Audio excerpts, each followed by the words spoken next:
عدلیہ ایک طرح سے اگر ہم دیکھیں تو جو حکمران اس وقت پی ڈی ایم ہے انہوں نے عدلیہ کو خاص طور پر ٹارگٹ کیا ہوا ہے، اور اس کی بنیادی وجہ یہ ہے کہ انتخابات کا اعلان کر دیا ہے، صدر پاکستان نے تاریخ دے دی ہے، اور یہ سب کچھ سپریم کورٹ آف پاکستان کی انٹرونشن کے بعد ہوا۔ تو اب پی ڈی ایم جو ہے، حکومت پی ڈی ایم کی، ان کا ٹارگٹ بظاہر ہمیں عدلیہ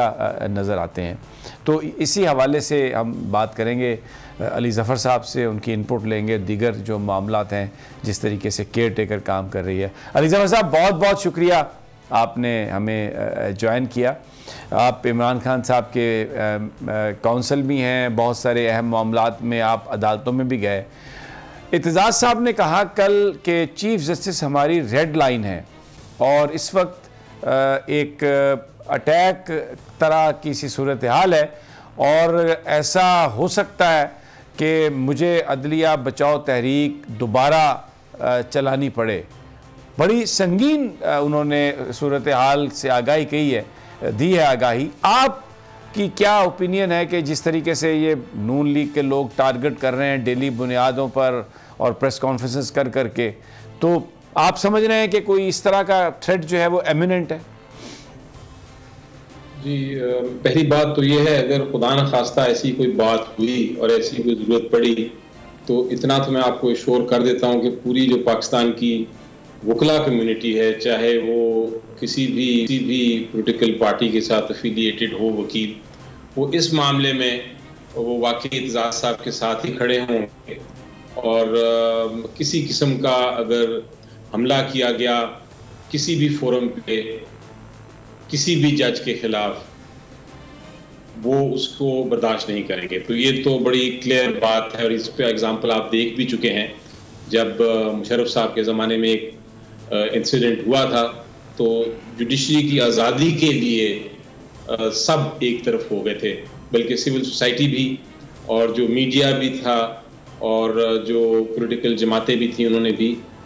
وکلا کا اور جوڈیشری کا اس معاملے میں ساتھ دیا تھا۔ اب افسوس کی بات یہ ہے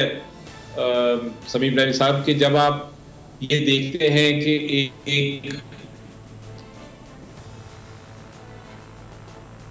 پولیٹیکل پارٹی کے لیں ایک الائنس کا، پھر عدالت کا یہ فرض ہے جو عدالت نبھا رہی ہے، اور وہ فرض یہ ہے کہ وہ اس قسم کے اقدام کو جو آئین کے خلاف ہو، قانون کے خلاف ہو، اس کو کالعدم قرار دے، اور جو بھی آئین کا تقاضا ہے اور انصاف کا تقاضا ہے وہ پورا کرتے ہوئے اس کی امپلیمنٹیشن کے لیے حکم فرمائے۔ سپریم کورٹ اپنا کام، اپنا کردار جو ہے وہ آئین کے مطابق، جو جج صاحبان کی اوتھ ہے اس کے مطابق ادا کر رہا ہے۔ افسوس کی بات یہ ہے کہ جب آپ کے خلاف کیس فیصلہ ہو، کیونکہ آپ نے خود غلطی کی ہے، آپ نے خود آئین کی خلاف ورزی کی ہے، تو آپ پھر کوشش کرتے ہیں پہلے کہ جج صاحبان پہ پریشرائز کریں ان کو، اس کے بعد ان کی پھر آپ ان کو ایسا کرٹیسزم کرتے ہیں، جو کرٹیسزم میرے خیال کے مطابق ججمنٹ پہ نہیں ہوتی، وہ شخصیات پہ ہوتی ہے اور عدالت پہ ہوتی ہے۔ یہ بڑا افسوسناک بات ہے، اور میرا خیال ہے ہمیں جس قسم کی ہم نے گفتگو سنی مختلف جلسوں میں پی ڈی ایم کی لیڈرشپ کی طرف سے، میرا خیال ہے ایک بڑی ایک عظمت ہے ہمارے جج صاحبان کی، اور بالخصوص چیف جسٹس صاحب کی، کہ انہوں نے اس پہ کوئی کارروائی نہیں کی بلکہ اس کو درگزر کیا، کیونکہ عدالتیں کہتی ہیں کہ ہم تو اپنی ججمنٹس کے مطابق بات کرتے ہیں، اور ہماری ججمنٹس ہی جو ہیں، ہمارے فیصلے جو ہیں وہی تاریخ میں ان کو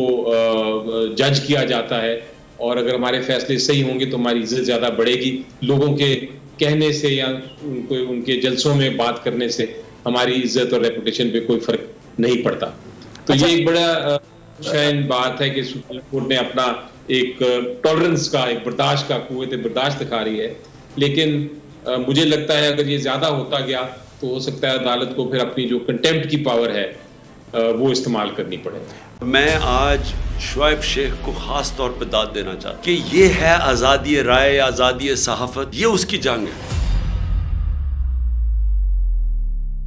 ہر قسم کے دباؤ کے باوجود شعیب شیخ کھڑے رہے اس ملک کی اس صحافت کے ساتھ جو جمہوریت کا حسن ہے، ایک وہ صحافت جو کسی پریشر میں نہیں آتی، جو کسی اسٹیبلشمنٹ سے نہیں خوفزدہ ہوتی، یہ جو ڈاکو مسلط کیے گئے ہیں ان کی رشوت نہیں لیتی، وہ ہے اس ملک کی اثاثہ۔ صحافت وہ اثاثہ بن جاتا ہے۔